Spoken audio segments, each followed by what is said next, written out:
You need to understand this. What you call as myself right now is a huge volume of memory. Your body is the way it is simply because of the genetic memory that it carries. You have your mother's nose, your father's complexion and something else, your grandfather's something else, simply because what you call as your body is a complex amalgamation of memory. A very ancient memory lives in your body. What you call as my mind is 100% memory right now. So you are a huge heap of memory in many ways. And memory goes into you in different ways. Through all the five senses, you gather memory. What you see, what you hear, what you smell, what you taste, what you touch. Of all these five different ways of gathering memory, what you see and what you touch are the deepest forms of memory. Especially what you touch creates a certain level of memory in the system. So when you say a spouse, you have touched and there is a certain level of memory. Now, your divorce means in some way you're trying to rip that memory off and that's not going to be easy for various reasons. But at the same time, the very fact that you're going through your divorce means you want to be finished with that memory in some way.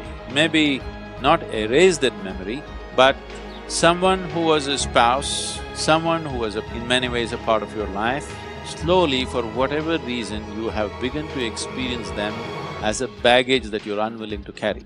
So, you want to keep the baggage aside, but you find the baggage is not something that you voluntarily carry, it is something that compulsively sticks to you. So when whatever sticks to you compulsively, if you try to rip it off, there will be pain.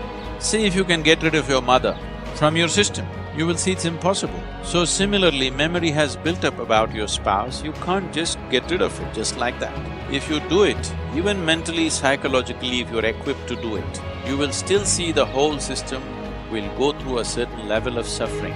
Even if emotionally, psychologically you're in a balanced state that you can deal with it, the system will go through a certain process. You will see that especially when you are taken away from your spouse, either through divorce or death, you will see the memory within your system plays up much more strongly when they're not here. Particularly when death happens, you will see the memory of your spouse works in every cell in your body if you have lived long enough together. It is not just an emotional and psychological process, it is a very physical process. So divorce is a voluntary death. You have decided to kill something that is a part of you in some way. It is because of this reason that having this understanding of the existence and the way the system functions, that they always told you, till death do you apart, you will not part. Because there is a physical memory about this and the body doesn't have the balance of the mind. The mind can decide and turn around, but the body cannot turn around. The more memory you build into it, the more confused it becomes. So one type of memory, body handles it much better. Now that you've chosen to divorce for whatever reasons, which I don't want to delve into, if it could be avoided, that would be best. But for some reason, you have come to that situation where this has to happen. You need to understand this, that divorce essentially means you have chosen to kill something which is a part of you. Because what you call as myself is just a certain volume of memory. Now to how to conduct this gracefully. Most people think the best way to conduct a divorce is immediately jump into another relationship and another relationship of the same kind. No, you will cause much more struggle and turmoil within the system by doing that. It's extremely important the body has enough time to work out the memory. The body has enough time to keep the memory at a certain distance. Otherwise, you will render yourself to a space where to make yourself peaceful and joyful will become an extremely hard thing to do in your life. So conducting this process gracefully and well is important, as it is important to conduct every aspect of your life gracefully and well. Now, two people who have shared their emotion, their body, their sensations and their living spaces. Ripping it apart is because two memories have merged in many ways. Ripping it apart is almost like tearing yourself apart. Even though you might have begun to almost come to a place where you can't stand the person anymore.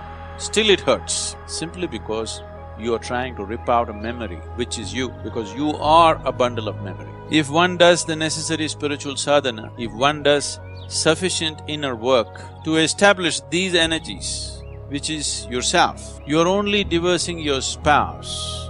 You need not divorce yourself, but you need to understand this. You have already divorced yourself. You're quite divorced from your own self. Your existence has been nurtured by making a bond, a partnership, or a bondage, depending upon how you conducted this, to make yourself feel whole in some way. Most partnerships of this nature are made because by yourself you would feel insufficient, incomplete, but that's not how life is. This is a complete life process by itself.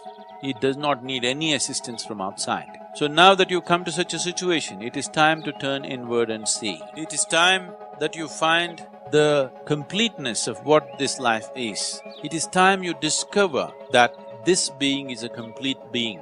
It does not need any external assistance to be the way it is. To conduct our life in a society we are interdependent, but the fundamental existence of this, the balance of what this is, the space of what this is, the possibility of what this is a complete process by itself. Our interdependence is only according to our external requirements, but our inner existence is complete by itself. You are divorcing your spouse, which is bad enough. Do not divorce yourself from yourself.